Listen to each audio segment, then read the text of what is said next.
Hello student, আমি তোমাদের Shantanu sir. আমি আজকে তোমাদের সামনে এসেছি এবিটিএ মাধ্যমিক যে টেস্ট পেপার বেরিয়েছে তার 2024 এবং 25 সালে জিওগ্রাফি সমস্ত এমসিকিউ প্রশ্নগুলো সঠিকভাবে তোমাদের সামনে তুলে ধরবো, একদম নির্ভুলভাবে।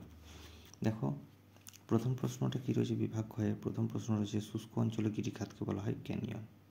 দ্বিতীয়ত হচ্ছে পাখির পায়ের মতো আকৃতির বদ্বীপ হচ্ছে মিসিসিপি মিসৌরি নদীর বদ্বীপ।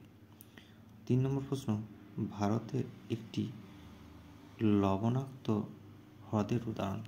ভারতের একটি লবণাক্ত হ্রদের উদাহরণ হলো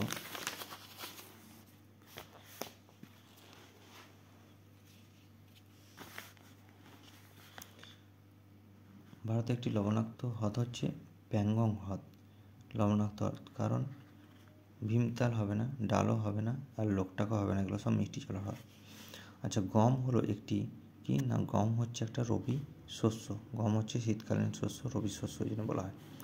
আচ্ছা, মার্কিন যুক্তরাষ্ট্রে পৃথিবীর সর্বাপেক্ষা বিধ্বংসী ঘূর্ণিঝড় টর্নেডোকে কী বলা হয়? টর্নেডোকে টুইস্টার বলা হয় থাকে। 6 নম্বর, পৃথিবী ও চাঁদের মধ্যে দূরত্ব সর্বাধিক হলে তাকে কী বলা হয়? দূরত্ব সর্বাধিক হলে তাকে বলা হয় অ্যাপোজি। আচ্ছা, পরের প্রশ্ন, ভারতের বৃহত্তম বহুমুখী নদী পরিকল্পনার নাম হচ্ছে ভাগড়া নাঙ্গাল। নেক্সট প্রশ্ন, গঙ্গা নদীর উৎস হচ্ছে গঙ্গোত্রী, মোবাইল, গোমুখ গুহা। 9 নম্বর, ভারতের প্রায় মাঝখান দিয়ে যে অক্ষরেখা প্রবাহিত সেটা হচ্ছে কর্কটক্রান্তি রেখা, যার মান হচ্ছে 23.12 ডিগ্রি উত্তর। 10 নম্বর, ভারতের পশ্চিমী ঝঞ্ঝা দেখা যায় কোথায়? না, ভারতের পশ্চিমী ঝঞ্ঝা দেখা যায় শীতকালে উত্তর পশ্চিম ভারতে। আচ্ছা, পরের প্রশ্ন, পশ্চিমবঙ্গে পেট্রোকেমিক্যাল শিল্পকেন্দ্রটি কোথায় অবস্থিত? হলদিয়াতে অবস্থিত। নেক্সট 12 প্রশ্ন, ভারতের সর্বাধিক জলসেচ করা হয় যে পদ্ধতিতে সেটা হচ্ছে কূপ নলকূপ। খুব ইম্পর্টেন্ট প্রশ্ন, এটা বারবার দিচ্ছে। 13 প্রশ্ন, ভারতের বৃহত্তম বন্দর শহর কোনটা? ভারতের বৃহত্তম বন্দর শহর হচ্ছে মুম্বাই। ভারতের সবথেকে বড় শহর মুম্বাই এবং বন্দরও রয়েছে। 14 কি না, টোপোগ্রাফিক্যাল মানচিত্রের সমোন্নতি রেখা অঙ্কন করা হয় যে রং দিয়ে, সেই রংটা হচ্ছে বাদামি রং। আচ্ছা, বিভাগ ক্ষয়ের প্রশ্নগুলো দেখো, শুদ্ধ এবং অশুদ্ধ রয়েছে। শুদ্ধ হলে রাইট চিহ্ন দিয়েছি, আর অশুদ্ধ হলে ক্রস চিহ্ন দিয়েছি। নদীর গতিবেগ পরিমাপের একক হলো কিউসেক। এটা সত্যি, নদীর দুটো এককে পরিমাপ করা হয় গতিবেগ, একটা হচ্ছে কিউসেক আর হচ্ছে কিউমেক। 2 নম্বর প্রশ্ন হচ্ছে কি না, সমুদ্রে ভাসমান বরফের স্তূপকে হিমশৈল বলা হয়। এটা ঠিক, সমুদ্রে ভাসমান বরফের স্তূপকে হিমশৈল শুদ্ধ হবে। তৃতীয়ত হচ্ছে ভারতের আরাবল্লী একটি নবীন ভঙ্গিল পর্বত। মোটেই না, আরাবল্লী হচ্ছে একটা প্রাচীন ভঙ্গিল পর্বত, এটা হচ্ছে ওই জন্যই ক্রস চিহ্ন অশুদ্ধ হবে। 4 প্রশ্ন হচ্ছে, লোকটাক হ্রদ হলো ভারতের বৃহত্তম উপহ্রদ। লোকটাক হচ্ছে ভারতের বৃহত্তম উপহ্রদ, মোটেই নয়। ভারতের বৃহত্তম উপহ্রদটির নাম হচ্ছে চিল্কা, আমরা জানি, এটা ভুল, অশুদ্ধ। 5, ভারতের একটি বনজ ভিত্তিক শিল্প হলো কাগজ শিল্প। অবশ্যই বনজ ভিত্তিক শিল্প হচ্ছে কাগজ শিল্প। কাগজ শিল্প ঠিকই আছে, এটা শুদ্ধ হবে। 6, দেরাদুন ভারতের কেন্দ্রীয় অরণ্য গবেষণাগার অবস্থিত। ভারতের কেন্দ্রীয় অরণ্যের গবেষণাগারটি কিন্তু দেরাদুনেতেই অবস্থিত, শুদ্ধ হবে। সাথে এলনিনো বছরগুলিতে ভারতের মধ্যে বন্যা দেখা যায়। এলনিনো বছর যখন হয় তখন ভারতের মধ্যে খরা দেখা যায়। লানিনার বছরগুলোতে ভারতে বন্যা দেখা যায়। আচ্ছা, 2.2 এর শূন্যস্থান পূরণ। ফানেল আকৃতির চৌড়া মোহনাকে কী বলা হয়? চৌড়া মোহনাকে খাঁড়ি বলা হয়। বালি দ্বারা গঠিত মরুভূমির সাহারা কী নামে পরিচিত? আর্ক নামে পরিচিত। আগোয়ারে। 3 হচ্ছে, বায়ুপ্রবাহের গতিবেগ নির্ণয় করা হয় কোন যন্ত্রের সাহায্যে? অ্যানিমোমিটার সাহায্যে, অ্যানিমোমিটার নামক যন্ত্রের সাহায্যে। ড্যাশ মৃত্তিকা ম্যানগ্রোভ অরণ্যের জন্য আদর্শ। ম্যানগ্রোভ অরণ্যের জন্য আদর্শ হচ্ছে লবণাক্ত মাটি বা সমুদ্র উপকূলবর্তী অঞ্চলের মাটি। 5 হচ্ছে, জামনগর কোন শিল্পের জন্য বিখ্যাত? গুজরাটের জামনগর রয়েছে পেট্রোরসায়ন শিল্পের জন্য বিখ্যাত। 6 নম্বর হচ্ছে, দুটি কড়ির মধ্যবর্তী উচ্চ অংশকে কী বলা হয়?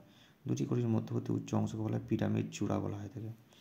পরের প্রশ্ন, মরু অঞ্চলের বায়ুর ড্যাশ কার্যের ফলে মরুদ্যান সৃষ্টি হয়? মরু অঞ্চলের বায়ুর অপসারণ কার্যের ফলে মরুদ্যান সৃষ্টি হয়। আচ্ছা, 2.3টা দেখো।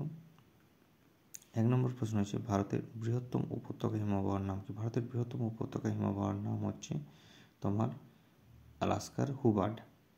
দ্বিতীয়ত কি না, কেরলের উপকূলে উপহ্রদগুলোকে স্থানীয় ভাষায় কী বলা হয়? কয়াল বলা হয়, স্থানীয় ভাষায় কয়াল বলা হয়। 3 প্রশ্ন, ভারতের সর্বাধিক জনবহুল রাজ্য কোনটি? ভারতের সর্বাধিক জনবহুল রাজ্যটির নাম হলো আমাদের উত্তরপ্রদেশ। 3 প্রশ্ন, ভারতের প্রথম কাপড়ের কল কোথায় স্থাপিত হয়? ভারতের প্রথম কাপড়ের কল ঘুষুড়িতে স্থাপিত হয়েছিল 1818 সালে। 5 নম্বর কোশ্চেন, পশ্চিম হিমালয়ের তাল কি? পশ্চিম হিমালয়ের হিমবাহ সৃষ্ট হ্রদগুলিকে স্থানীয় ভাষায় তাল বলে। 6 নম্বর প্রশ্ন, 2011 সালের জনগণনা অনুসারে ভারতের সাক্ষরতার হার কত? 2011 সালের জনগণনা অনুযায়ী ভারতের সাক্ষরতার হার হল 74.04%। একটি পৃথিবী বিখ্যাত সামুদ্রিক মগ্নচড়ার নাম কি? পৃথিবীর বিখ্যাত সামুদ্রিক মগ্নচড়া হচ্ছে গ্র্যান্ড ব্যাঙ্ক, এটা হচ্ছে উত্তর পশ্চিম আটলান্টিক মহাসাগরে। 8 নম্বর, ভারতের জরিপ সংস্থার প্রধান কার্যালয় কোথায় অবস্থিত? জরিপ সংস্থার প্রধান কার্যালয় দেহরাদুনে অবস্থিত। আচ্ছা, বাম দিকের সঙ্গে ডান দিকের শব্দগুলি মিলিয়ে লেখো। দেখো, প্রথম প্রশ্নটি রয়েছে ওজোন গ্যাসের প্রাধান্য। ওজোন গ্যাসের প্রাধান্য কোথায় দেখা যায়? স্ট্রাটোস্ফিয়ারে বা ঊর্ধ্ব ট্রপোস্ফিয়ারে বললেও চলবে যদি থাকে অপশান। দ্বিতীয়ত হচ্ছে ধানের গবেষণাগার। ধানের গবেষণাগার হচ্ছে ভারতের, সেটা হচ্ছে কটক, উড়িষ্যা।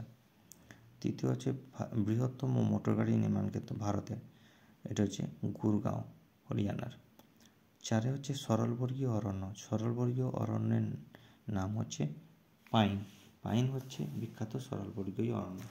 আমি এই সমস্ত প্রশ্নগুলি তোমাদের কাছে খাতাতে সঠিকভাবে তুলে ধরেছি, তোমরা লিখে নেবে। আমি সেই সমস্ত প্রশ্নগুলো সঠিকভাবে তোমাদের সামনে দেখাচ্ছি।